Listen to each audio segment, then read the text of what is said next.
Calon Presiden nomor urut 1 Anies Baswedan mendapat ancaman penembakan di platform TikTok yang kemudian viral di media sosial X atau Twitter.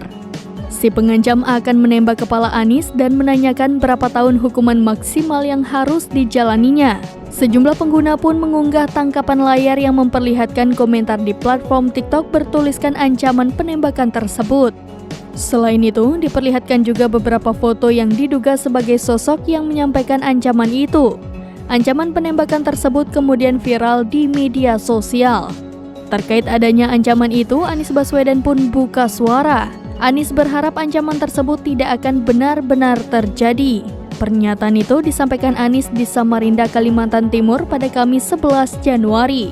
Anies mengharapkan aparat penegak hukum tidak tinggal diam atas ancaman tersebut. Menurut Anies, komentar tersebut telah mengancam keselamatan dirinya.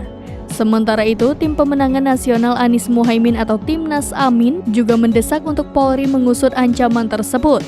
Timnas meminta agar Polri menindak tegas ancaman pembunuhan terhadap Anies. Pasalnya mereka memandang ancaman tersebut sebagai suatu yang serius dan harus ditindak.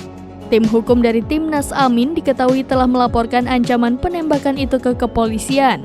Dengan ini, Timnas Amin berharap kepolisian dapat mengusut ancaman pembunuhan yang berbahaya bagi pemilihan umum 2024.